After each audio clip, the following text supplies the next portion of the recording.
not like technology or software where you can build it in a short period of time. You have to plan for a longer term horizon, and given the sheer growth and momentum of this country, we know that even 10 years is not going to be enough, but at least we balance. We're planning for 10 years ahead, building capacity for 10 years, and then we'll see as soon as you provide the infrastructure, everyone in the world will come and say, boss, mujhe chahiye. Now coming to consumers with airports, it's exactly the same story. If you look at Mumbai, and Mumbai is a classic example of what happened in this. 2006, both Mumbai and Delhi airports got privatized, and a lot of us, we won't remember, but Mumbai was actually bigger than Delhi in terms of passenger traffic. But Delhi had a much larger capacity footprint to expand into as compared to Mumbai. So Mumbai needed a new airport 10 years ago. It's great that it's happening finally, but this should have been done 10 years ago, because what we saw was 2014, Delhi surpassed Mumbai. Mumbai was growing faster than Delhi, but it's a single runway airport. You can't expand beyond a certain limit. And that again goes to the point where capacity, we think that the air traffic is going to grow 11%, 12% on a normalized basis. It's grown 15%. So year on year, supply has always, or demand has always beaten supply. And that's one thing which I would tell everyone is that don't underestimate the power of India. I think our consumers, our demography is so powerful that anything you think is not going to work because it's too small, it's never going to be the case. It's always going to be bigger than you imagine. Again, great lesson. Now, this is a little bit of a selfish question. We really want to take the benefit of your presence here, and a lot of tech buffs, our students have asked, what are the areas, let me give you a little bit of background. It is having your own startup and a business idea, sound business idea is one of the coolest thing considered to be on our campus these days. I joined here 15 years ago, and that time getting a finance job was the coolest thing, but now that is not. Every kind of other student is looking for some good idea, wishes to invest time and effort, and want to build something on the technological platform.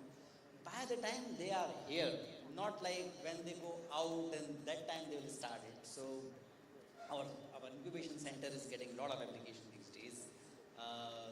The number of patents have gone 3 times in last 3 years, all that has happened. Would you like to share some of the fields based on your experience? What are the areas where they should look for the deep tech or other technological kind of innovations and ventures? Sorry, I'm also an engineer. Getting a finance job was always boring. No, but you have done a lot of finance. Yeah. No. I think if you look at, to answer your question on what fields should people be looking at, I don't think there's a particular subset. It really depends on what you're interested in, because every single field today has a potential for disruption. And to be successful, you have to disrupt something. It can be the smallest thing. Look at Zepto or Instamart for an example. Did they reinvent technology? No. I think they just looked at a traditional business model and said that I can do it better. And today you see Kirana stores are getting disrupted. So I would say that there's no particular field. Consumers are obviously, that's the sort of blue-eyed industry a lot of people want to work in. But even in deep tech areas like healthcare, biorobotics, medical robotics, biomedical devices, aerospace, everything is ripe for disruption. All it takes is your own interest. And no field is too small. I think that's the idea. Personally, I can only talk about myself. I definitely think with healthcare there's a lot of potential when it comes to genomics, coupled with AI and quantum computing. If I look at a very, very far down the line technology architecture, you know, if you really combine these three things together, you completely get rid of generic medicine, because each and every person's physiology and biology is different. How my genetic buildup reacts to a crocin is different from how yours would. And if I have the ability to synthesize and formulate medicine at a micro scale using my genomics, I think that would completely revolutionize the medical industry and the way healthcare is delivered. That being said, I'm not considering affordability or anything. This is pure technology speaking. But yeah, I think there's no field that's too small. This is what excites me the most. Longevity, medicine, there's a lot of exciting stuff happening there. And obviously around infrastructure, you know, how we can boost productivity of our existing infrastructure that, you know, and change the way we use our in the existing infrastructure, and that will create outsized value. Yeah, that's a couple of things that you know, excite me at least. But really, it's up to all of you guys. You have to find your own field. You have to find what excites you the most, and don't be afraid to pursue your dream. There's a million reasons of saying no, and you have to find your reason to say yes. Wonderful, great. Thanks very much. When you were talking about this customization of the medicine, I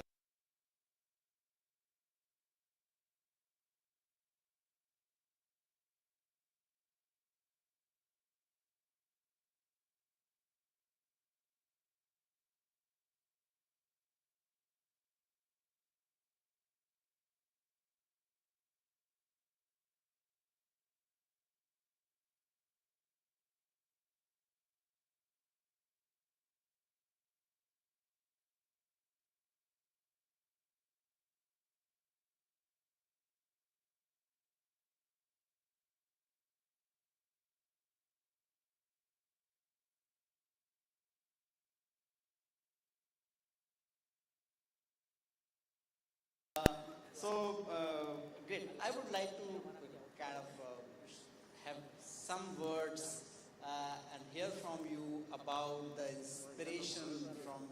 We get a lot of inspiration from the chairman of the group, Mr. Gautam Adani. He's the first generation entrepreneur in that sense, you know, and what he has created is fantastic. I have I have had opportunity of working with the Adani Group in some projects, and last year when we were concluding a leadership development program, Dr. Malay was here to kind of conclude that program. So this is one question I always wanted to ask about the chairman of the group. I asked Dr. Malay that your group and your leadership has taken all sort of complex projects. Understandable, appreciate, and that is, you make this country proud. What was the aspiration behind taking the transformation of this, the world biggest slum area? And Dr. Malay said that my chairman's answer was that, you know, if we don't do it, I don't know who will do it. But this is something very, very important to be done, so we should take it up. So these are the kind of anecdote comes, but everybody is very keen to hear what has been your experience and what you have learned. I'm sure you have learned so many things just by observing. No, it's I would say he's life's biggest teacher, and you know, I'm extremely lucky to be able to observe him 24/7. You know, as a man, he is a force of sheer determination, and you know, his ability to take up any opportunity and maximize what you can do with it is unbelievable. That being said, he is one of the most human people you would ever meet. His, you know, his background, where he started from, his entire journey, and this is something he, tells us all of his stories from when he was growing up. What did he experience? And you know, a lot of people don't know about it, and that background that he has, starting from absolutely nothing, and is actually funny. He used to study for his 8th or 9th grade exams underneath a lamppost on the street. And take it forward 30 years, he's lighting that lamppost with the energy.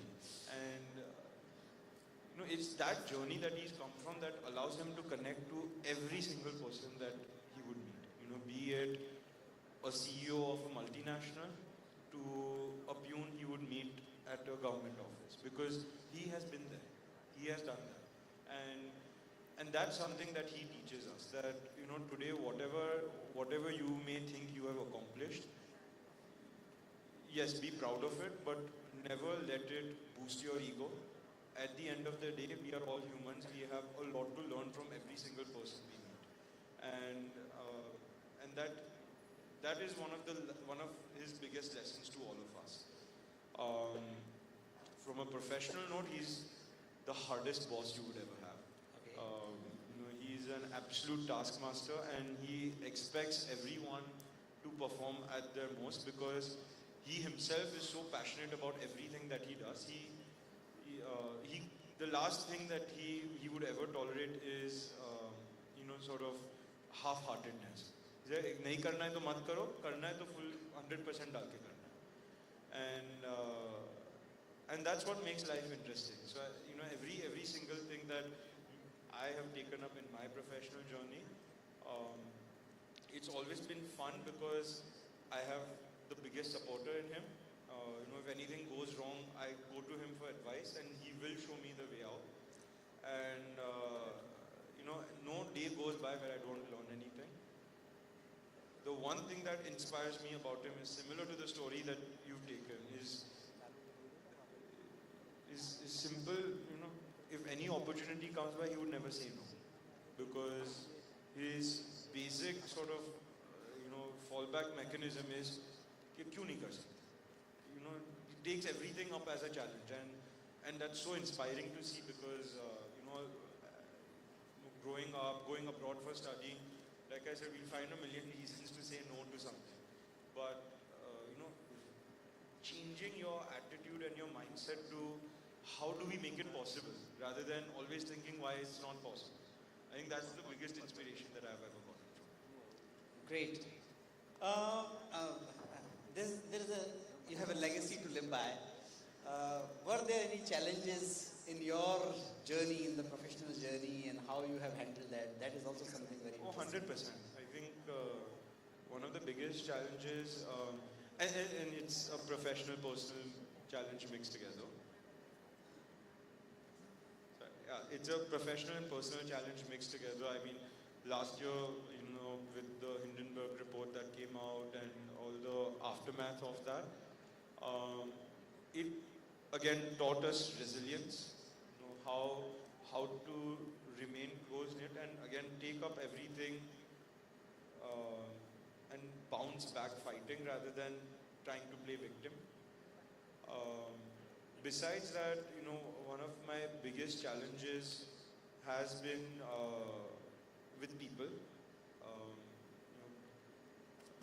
Much like a lot of you, I'm also a technologist by nature, and I've never been able to sort of get that soft skill of being able to relate, understand, and connect with people at a very deep level.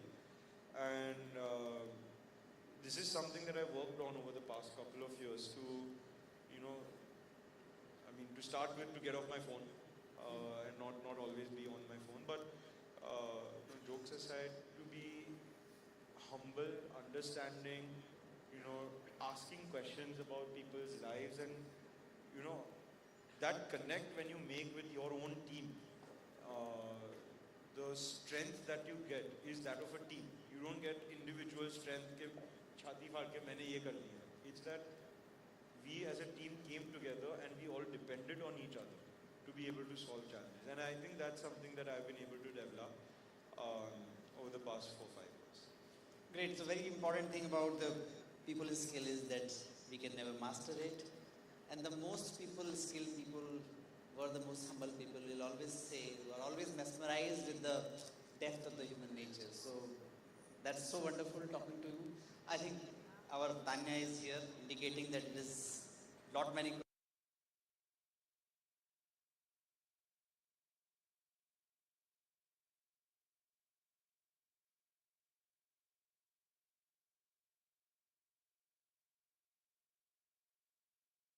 Felicitate Shri JEET ADANI sir with a token of gratitude.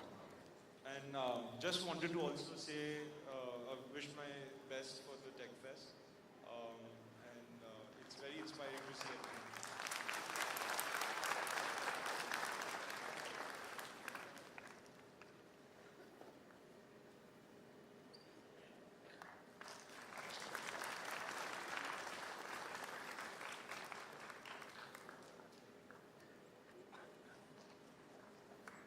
I would also extend a heartfelt thanks to Professor Ashish Pandey for his eminent time and request the OC to present him with a token of thanks.